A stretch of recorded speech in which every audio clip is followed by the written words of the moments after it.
Hello guys, welcome to the Judicial Wings, the knowledge of judiciary, executive and legislation. I am Pallavi with you again with the lecture series of Sale of Goods Act 1913.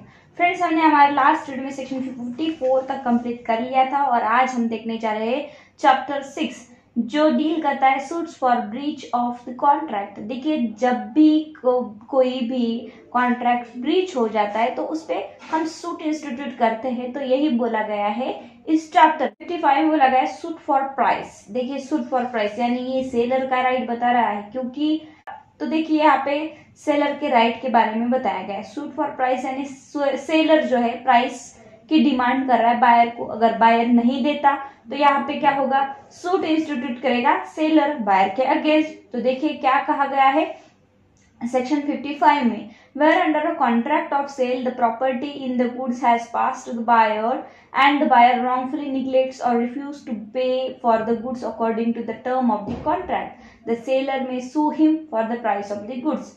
तो देखिए, जो कोई भी contract हुआ था दोनों के बीच में, बायर और सेलर के बीच में, और बायर यहाँ पे रॉन्गफुली निग्लेक्ट कर रहा है, रिफ्यूज कर रहा है पे करने के लिए जो भी गुड्स उसने लिए हैं at the term of the contract. ठीक है कि नहीं, जो कोई भी according to the term of the contract बातें हुई है उन दोनों के बीच में, उस तरीके से पैसे पेड करने के लिए अब रिफ्यूज कर रहा है रॉन्गफुली। तो यहाँ पे सेलर क्या कर सकता है, सूट इंस्टीट्यूट कर सकता है, सूट फॉर द प्राइस। ठीक है, तो सबसेक्शन 2 में क्या बताया गया है, where under contract of sale the price is payable on a day certain irrespective of the delivery and the buyer wrongfully neglects or refuses to pay such a price, the seller may sue him for the price although the property in the goods has not passed and the goods have not been appropriated to the contract। तो यहाँ बताया गया है कि यहाँ पे contract में लिखा था सेल करने के लिए कि price is payable on the day of certain irrespective delivery. हो सकता है डिलीवरी पोस्टपोन हो गई हो गुड्स की या फिर हो चुकी हो, लेकिन कॉन्ट्रैक्ट में एक डेट डाली गई थी कि इस डेट पे क्या होगा, हम आपको पैसे पेड कर देंगे, भले आप डिलीवरी करो या फिर डिलीवरी आप बाद में करो, प्रॉपर्टी पास हो भी गई या ना हो गई हो, नहीं भी हुई है तो इससे कोई मतलब नहीं है, सिर्फ इस तारीख को हम पेड कर देंगे। ऐसा अगर कॉन्ट्रैक्ट में टर्म है तो उसी तारीख पे पैसे पेड करने होंगे बायर को। ठीक है कि not been appropriate the contract, भले ही अप्रोप्रिएट नहीं कर रहा हो कॉन्ट्रैक्ट को, मतलब क्या है नहीं, तो उस तारीख को पैसे पेड करने होंगे। तो यहाँ कहा गया है बायर रॉन्गफुली निग्लेक्ट्स और रिफ्यूज टू पे द प्राइस। अब जब बायर निग्लेक्ट करता है तो सेलर क्या कर सकता है, सूट इंस्टीट्यूट कर सकता है बायर के अगेंस्ट। तो देखिए सब ये जो सेक्शन है सेक्शन 55, ये सेलर का राइट बताता है सूट फॉर द प्राइस। जो कोई भी बायर प्राइस पेड नहीं करता तो यहाँ पे पेमेंट के लिए, पैसे पेड करने के लिए सेलर सूट इंस्टीट्यूट कर सकता है अगेंस्ट द बायर। तो आइए सेक्शन 56 में आते हैं, डैमेजेस फॉर नॉन एक्सेप्टेंस। देखिए, अब अगर गुड्स की बात हो गई तो एक्सेप्ट यहाँ पे किसे करना है, बायर को। तो यहाँ पे डैमेजेस कौन मांग रहा है, नॉन एक्सेप्टेंस के सेलर, यानी कि ये भी सेक्शन सेलर के राइट के बारे में ही बताता है। आप अपने बैरक में प्लीज लिख के रखिएगा कि कौन सा सेक्शन किसके राइट के बारे में बोलता है, क्योंकि अगर प्रीलिम्स में भी और मेंस में भी एक क्वेश्चन आता है कि सेलर्स के राइट क्या होंगे, तो सेलर के राइट ये होगी कि प्राइस के लिए वो क्या कर सकता है, सूट इंस्टीट्यूट कर सकता है। नॉन एक्सेप्टेंस, उसने एक्सेप्ट नहीं किया पूरे कॉन्ट्रैक्ट के टर्म्स एंड कंडीशन फुलफिल करने के बाद भी, तो यहाँ पे सेलर क्या कर सकता है, सूट इंस्टीट्यूट कर सकता है बायर के अगेंस्ट। तो ये भी एक सेलर का राइट ही है। Where the buyer wrongfully neglects or refuses to accept and pay for the goods, the seller may sue him for damages for non-acceptance। तो देखिए यहाँ पे क्या कहा गया है, बायर रॉन्गफुली निग्लेक्ट कर रहा है, रिफ्यूज कर रहा है गुड्स को एक्सेप्ट करने के लिए, तो सेलर उसके अगेंस्ट डैमेजेस के लिए सूट इंस्टीट्यूट कर सकता है। ठीक है, जो भी उसके ना एक्सेप्ट नहीं करने से सेलर को भी जो खर्चा आया है, गुड्स उसके द्वार पर लेके गए लेकिन वो अभी एक्सेप्ट नहीं कर रहा है, ट्रांसपोर्टेशन का जो खर्चा आ रहा है या कोई भी खर्चा हो, ठीक है कि नहीं, अगर goods speedy and natural decay के थे, मतलब मिल्क था, पनीर था, वो लेके गया, अब एक्सेप्ट नहीं कर रहा है, अब गुड्स क्या हो जाएंगे, रिटर्न आने तक खराब हो जाएंगे। तो जो भी कोई डैमेजेस सेलर को हुए हैं, अगर बायर एक्सेप्ट नहीं करता गुड्स को कंडीशन फुलफिल, जो कोई भी टर्म्स एंड कंडीशन है फुलफिल करने के बाद भी, तो यहाँ पे सेलर क्या कर सकता है, सूट इंस्टीट्यूट कर सकता है बायर के अगेंस्ट। तो ये सेक्शन 57 में आता है डैमेजेस फॉर नॉन डिलीवरी। अब देखिए जब नॉन डिलीवरी यानी कि किसका राइट हो गया, बायर का राइट हो गया, लाइबिलिटी किसकी हो गई यहाँ पे, सेलर की लाइबिलिटी बन रही है यहाँ पे। डैमेजेस फॉर नॉन डिलीवरी, अगर सेलर ने गुड्स डिलीवर्ड नहीं किए बायर को तो ये बायर का राइट बनता है कि बायर क्या करे, अब सूट इंस्टीट्यूट करे सेलर के अगेंस्ट। तो यही बताया गया है यहाँ पे, where the seller wrongfully neglects or refuses to deliver the goods to the buyer may sue the seller for damages for non-delivery। Simple है, अगर डिलीवरी नहीं कर रहा है, पूरे के पूरे टर्म्स एंड कंडीशन फुलफिल करने के बाद भी पैसे भी पेड कर दिए, जो कॉन्ट्रैक्ट में टर्म है वो भी फुलफिल कर लिए, फिर भी अभी सेलर जो है वो डिलीवर्ड नहीं कर रहा है गुड्स, तो बायर क्या करेगा, buyer may sue the seller for damages for non delivery. ठीक है, सूट इंस्टीट्यूट करेगा। तो आगे का सेक्शन बोलता है 58 स्पेसिफिक परफॉर्मेंस। स्पेसिफिक परफॉर्मेंस क्या बोल रहा है, subject to the provision of chapter 2 of the specific relief act 1877 in any suit for breach of a contract to deliver specific certain goods. तो देखिए ये 1877 यहाँ पे लिखा है, ये पुराना वाला जो स्पेसिफिक रिलीफ एक्ट है, बट यहाँ पे इसमें इतना ही बताया गया है कि स्पेसिफिक परफॉर्मेंस का भी क्लेम आप कर सकते हो। अगर आपको वही गुड्स चाहिए तो आप बोलोगे कि मुझे रिकवरी ऑफ पेमेंट या फिर डैमेजेस नहीं चाहिए, मुझे वही गुड्स चाहिए, या फिर कोर्ट भी स्पेसिफिक परफॉर्मेंस आपका ग्रांट कर सकता। तो इस सेक्शन में इतना ही बताया गया है कि स्पेसिफिक परफॉर्मेंस हो सकता है। आगे चलते हैं सेक्शन 59 की तरफ, remedy for breach of a warranty. तो आगे बताया गया है ब्रीच ऑफ वारंटी। देखिए हमने कंडीशन भी पढ़ा था, वारंटी भी पढ़ा था, तो अगर आपने वो वीडियो नहीं देखा होगा तो प्लीज जाके देख लीजिएगा, क्योंकि वो बहुत ही ज्यादा इंपॉर्टेंट है। कंडीशन और वारंटी का डिफरेंस जानना बहुत ज्यादा इंपॉर्टेंट है।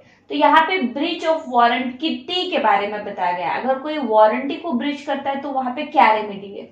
देखिए हमने कंडीशन अगर कोई ब्रीच करता है तो आप क्या कर सकते हो, डैमेजेस मांग सकते हो, रिप्यूडिएट कर सकते हो, कैंसिल कर सकते हो, रिटर्न कर सकते हो, बहुत सारे। लेकिन अगर कोई वारंटी ब्रीच कर रहा है तो यहाँ पे क्या रेमेडी अवेलेबल है उसके लिए, where there is a breach of a warranty by the seller. Seller ने वारंटी ब्रीच कर दी, सेलर ने बायर को बोल दिया था कि देखो इतने गुड्स लेके जाओ, बहुत अच्छे गुड्स है, कुछ भी 1 साल में इसमें डिफेक्ट आ जाता है तो हम इसकी वारंटी दे देते हैं आपको, लेकिन अब ये वारंटी ब्रीच हो गई। और where the buyer elects or is compelled to treat any breach of a condition on the part of the seller. अब देखिए बायर इलेक्ट्स कर रहा है और कंपेल्ड टू ट्रीट, किसी ने बायर को कंपेल्ड करा है कि कंडीशन को वारंटी ट्रीट करो, यानी अगर सेलर बोलता है बायर को कि देखो भाई तुम क्या करो, हाँ थोड़ा गुड्स डैमेज है लेकिन कंडीशन के हिसाब से तो नहीं है जैसे आपने कंडीशन रखे थे, लेकिन अगर इसे 1 साल में कुछ तो हम इसका रेट कम कर देंगे, या फिर इसका जो कोई भी है, आपको जो कोई भी रेमेडी चाहिए, बेनिफिट चाहिए वो दे देंगे। या फिर बायर खुद ही चूज कर लेता है, अगर गुड्स आ गए, कंडीशन जैसे रखे थे ऐसे चाहिए, उस कलर के चाहिए, इतने चाहिए, उतने चाहिए, वैसे तो गुड्स आए नहीं है, यानी कि कंडीशन तो सेलर ने गुड्स की जो थी वो फुलफिल नहीं की है, बट बायर ने फिर भी रख लिए, तो बायर ने खुद इलेक्ट किया है कंडीशन एज अ वारंटी। तो ये 2 चीजें यहाँ पे है। Any breach of a condition on the part of the seller as breach of warranty, the buyer is not by the reason only of such a breach of warranty entitle to reject the goods but he may. देखिए तो यहाँ कहा गया कि अगर कोई condition ही नहीं fulfil हुई है तो डायरेक्टली बायर क्या कर सकता है, रिजेक्ट कर सकता है गुड्स को। देखिए भाई नीले कलर की स्कूटी मांगी थी हमने, तो आपने नीले कलर की स्कूटी भेजनी थी, आपने क्या किया है, रेड कलर की भेज दी है, कंडीशन ही फुलफिल नहीं की है जो मैंने कंडीशन आपके सामने रखी थी, आप रिजेक्ट कर सकते हो, लेकिन वारंटी के बारे में आप रिजेक्ट नहीं कर सकते।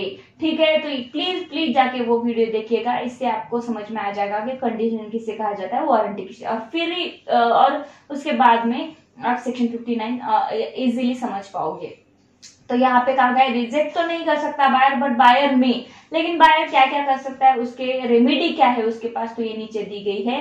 Set up against the seller the breach of warranty, terminations और एक्सटिंक्शन ऑफ द प्राइस। देखिए यहाँ पे 2 शब्द दिए हैं, डायमेंशन और the extinction of the price. मतलब अगर कंडीशन, अगर कोई भी गुड्स है जो कि सेलर ने बायर को भेज दिए बट कंडीशन फुलफिल नहीं की, थोड़ा पर वहां पे डैमेजेस है, लेकिन बायर बोल रहा है कि इसकी प्राइस कम करो, मैं एज अ वारंटी ट्रीट करता हूँ कंडीशन को और मैं इसे रख लेता हूँ, तो बायर को ये रेमेडी मांगने का हक है कि प्राइस कम किया जाए या फिर जो कोई भी एक्सटेंशन था वो खत्म किया जाए, ठीक है कि नहीं। तो ये ऐसी रेमेडीज बायर को मिल सकती है। Sue the seller for damages for breach of warranty, अगर फिर भी प्राइस कम नहीं हुआ या फिर जो वारंटी एक्सेप्ट करने की कंडीशन जो रखी थी बायर ने वो फुलफिल नहीं हुई सेलर की तरफ से और सेलर ने अगर वारंटी का ब्रीच कर दिया बाद में, तो फिर बायर क्या कर सकता है, सूट इंस्टीट्यूट कर सकता है सेलर के अगेंस्ट, ठीक है। तो यहाँ पे सबसेक्शन 2 में बोला गया है the fact that a buyer has set up a breach of warranty in a dimensions of the extension of a price does not prevent him from suing from the same breach of warranty if he wants suffered further damages. अगर seller ने बोला है कि ठीक है मैं तुम रख लो गुड्स, वारंटी कंडीशन को एज अ वारंटी ट्रीट कर लो, मैं पैसे कम कर दूंगा, 1 साल तक रख लो, अगर 1 साल के बाद भी इसे अगर कुछ हो जाता है या फिर इसमें कुछ डैमेजेस निकलता है या फिर ये काम नहीं करता आपका गुड्स, इसके भी डैमेजेस मैं आपको दूंगा। तो यहाँ पे पहली तो कंडीशन वारंटी की फुलफिल हो गई थी, जो सेलर ने प्रॉमिस किया था बायर को कि ठीक है पैसे कम में दे देना, ठीक है, गुड्स के रेट कम कर दिए थे। लेकिन इसके बाद भी अगर उस गुड्स को कुछ हो जाता है, फर्दर डैमेजेस हो जाते हैं, तो आप against sale against a buyer further damages के लिए भी सूट इंस्टीट्यूट कर सकता है। तो ये बोला गया है सेक्शन 59 में। तो सेक्शन 60 में आते हैं repudiation of a contract before due date. देखिए आज 1 तारीख को कॉन्ट्रैक्ट फुलफिल करने की डेट थी, लेकिन पिछले महीने की 25 तारीख को ही सेलर बता देता है या फिर बायर बता देता है, मतलब दोनों में से कोई भी पार्टी बता देती है कि हमें रिपीडेट करना है, ये जो कॉन्ट्रैक्ट है हमें मुझे मान्य नहीं है, ये जो कॉन्ट्रैक्ट है हम कैंसिल कर देते हैं, रिसाइंड कर देते हैं। तो यहाँ पे अभी डेट तो आनी ही है, परफॉर्म जिस दिन होना था कॉन्ट्रैक्ट वो डेट आई नहीं है, उससे पहले की बात है कि कॉन्ट्रैक्ट खत्म करने की। तो यहाँ पे बोला गया है where either party to a contract of sale repudiates the contract before the date of delivery. तो कोई भी पार्टी यहाँ पे रिपुडिएट कर सकती है, खत्म कर सकती है कॉन्ट्रैक्ट को before date of the delivery. मतलब आज 1 तारीख को डिलीवरी होनी थी गुड्स की, लेकिन उससे पहले ही सेलर बायर को बता देता है कि मैं गुड्स नहीं भेजूंगा, हमें कोई भी कॉन्ट्रैक्ट नहीं करना है। The other may either treat the contract as subsisting and wait till the date of the delivery और he may treat the contract as rescinded and sue for damages for the breach. तो यहाँ पे बता गया है एक तो आप उस कॉन्ट्रैक्ट को as subsisting and wait till the end of delivery, मतलब एक तो आप उसको सब्स्टिट्यूट हो गया, मतलब जो भी कुछ भी बता गया रेपुडेट आप समझ सकते हो, या फिर उसको wait till the date of the delivery, मतलब उस 1 तारीख का जिस दिन डिलीवर्ड होने थे गुड्स उस दिन का आप इंतजार भी कर सकते हो सूट इंस्टीट्यूट करने के लिए। और he may treat the contract as signed, या फिर आप कॉन्ट्रैक्ट ही खत्म हो गया है ऐसा भी समझ सकते हो अगर उन्होंने ऐसे बताया हो तो। And sue for damages for the breach, या फिर आप डायरेक्टली उसे सू भी कर सकते हो डैमेजेस के लिए for the breach of the contract. तो यहाँ पे 2 कंडीशन बताई गई। तो आप सूट इंस्टीट्यूट कब कर सकते हो, ठीक है कि नहीं, आप सूट इंस्टीट्यूट तभी भी कर सकते हो अगर उन्होंने रिटर्न में दे दिया हो या फिर पर क्लियरली बता दिया है कि हमें कॉन्ट्रैक्ट ही नहीं करना है, तो आप सूट इंस्टीट्यूट कर सकते हो उसी दिन से लेकर, कॉज ऑफ एक्शन आपका वही अराइज होता है। या फिर आप वेट कर सकते हो 1 तारीख तक का कि भाई इसका मन बदल जाए या फिर ये आ जाए कॉन्ट्रैक्ट करने के लिए, और 1 तारीख के बाद आप क्या कर सकते हो, सूट इंस्टीट्यूट कर सकते हो। तो यही बोला गया है सेक्शन 60 में, बहुत ही सिंपल है। सेक्शन 61 में आते हैं interest by way of damages and special damages. तो सेक्शन 61 में क्या बोला गया है, nothing in this act shall affect the right of the seller or buyer to recover interest और special damages in any case where by law interest और special damages may be recoverable or to recover the money paid where the consideration from the for the payment of it has fade. तो यहाँ बोला गया nothing in this act shall affect the right of the seller और the buyer to recover interest और special damages in case whereby law interest or special damages may be recoverable। तो देखिए यहाँ बोला गया इस एक्ट में कहीं भी ऐसे पूरे सेक्शंस में नहीं बताया गया कि डैमेजेस ले रहे हो तो उस पर आपको इंटरेस्ट भी मांगना चाहिए, आपको इंटरेस्ट कितना मांगना चाहिए, तो ये सब कुछ बताया नहीं गया है। तो इसका मतलब ये नहीं है कि अगर आपको डैमेजेस होते हैं, कोई कॉन्ट्रैक्ट ब्रीच करता है तो आपको उस पर इंटरेस्ट नहीं मिलेगा। देखिए सीपीसी में भी, कॉन्ट्रैक्ट एक्ट में भी बोला गया है कि आपको आप विथ इंटरेस्ट आपके जो भी कुछ नुकसान हुआ है वो आप मांग सकते हो। Or to recover the money paid, जो कोई भी पेड मनी किए है उसे रिकवर भी कर सकते हो। The consideration for the payment of it has failed, जो कोई भी कंसिडरेशन है पेमेंट का वो फेल्ड हो गया तो आप damages as well as interest उस पर मांग सकते हो। In the absence of a contract to the contrary, जब आपके कॉन्ट्रैक्ट में कुछ भी नहीं लिखा है, अब्सेंस है, the court may award interest at such rate as it thinks fit on the amount of the price. तो कोर्ट भी ही तय करेगा कि आपको कितना इंटरेस्ट मिलना चाहिए, आपका कितना नुकसान हुआ है, आपका कितने पैसे का नुकसान हुआ है।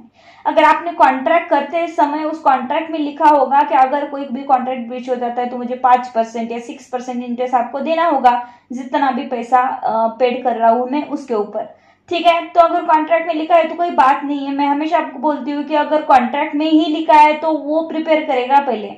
कोर्ट बोलेगा कि जो देखो आपने जो कॉन्ट्रैक्ट में लिखा है उसी हिसाब से आपको मिलेगा, क्योंकि आपने बहुत दोनों भी आइदर पार्टी ने ये खुद के कंसेंट से कॉन्ट्रैक्ट तैयार किया है, फिर आपको हमारे पास आने की जरूरत नहीं है, लॉ को पढ़ने की जरूरत नहीं है। लेकिन आपके पास कॉन्ट्रैक्ट में कुछ भी नहीं लिखा है, कुछ टर्म्स और कंडीशन अब्सेंस है, तो कोर्ट तय करेगी, तब लॉ तय करेगा कि आपको कितना इंटरेस्ट मिलना है। तो यहाँ पे यही बात बोली गई है। तो यहाँ पे दो क्लासेस दिए गए हैं, ए और बी। तो ए पढ़ते हैं, to the seller in a suit by him for the amount of price. देखिए अब सेलर को प्राइस मिल रहा है, suit by him for the amount of price from the date of the tender of the goods और from the date on which the price was payable. देखिए अगर seller को इंटरेस्ट मिलना है उसके गुड्स पे, तो जितने के लिए जितना प्राइस उसको लेना था बायर से, जितने के गुड्स उसने बेचे थे, जितना पेमेंट उसका होना था, तो उस पेमेंट के हिसाब से उसको क्या मिलेगा, इंटरेस्ट मिलेगा। लेकिन किस दिन से मिलेगा, तो जिस दिन प्राइस का अमाउंट तय हुआ था कि इस दिन पेमेंट आपको करना है, मतलब 1 तारीख को करना है, तो 1 तारीख से अगर 1 साल उसने पैसे नहीं दिए तो 1 साल का इंटरेस्ट सेलर को मिल जाएगा। From the date of the tender of the goods, या फिर जिस दिन गुड्स दिए हैं और प्राइस वाज पेएबल, जिस दिन प्राइस पे होना था उस दिन से मिलेगा, मतलब जिस दिन से प्राइस पेड करना था उस दिन से भी मिल सकता है। टू द बायर, अब बायर को कब से इंटरेस्ट मिलेगा, in a suit by him for a refund of the price in a case of a breach of the contract on the part of the seller from the date on which the payment was made. जिस दिन refund होना था उस दिन से buyer को मिलेगा, ठीक है कि नहीं। अगर आज कॉन्ट्रैक्ट हो गया है बायर और सेलर के बीच में, बायर ने पूरे पैसे दे दिए सेलर को, लेकिन सेलर ने गुड्स नहीं भेजे, तो अब सेलर को क्या करना है, रिफंड करना है बायर के अमाउंट, लेकिन इसने रिफंड नहीं किए, तो जिस दिन वो ये रिफंड करने वाला था, पेमेंट होना था जिस दिन, ठीक है कि नहीं, तो उस डेट से अब क्या कर सकता है बायर सेलर को इंटरेस्ट मांग सकता है और कोर्ट उसे उस दिन से ग्रांट कर सकती है। तो ये रहे हमारे सेक्शन 55 से लेकर सेक्शन 61 तक, जो कि बहुत ही इजी सेक्शन है। तो आगे के थोड़े बहुत सेक्शन रह गए तो हम उसे भी एक वीडियो में कवर कर देंगे। Thank you so much friends for watching my videos and subscribe जरूर कर देना, लाइक भी जरूर कर देना। Thank you so much.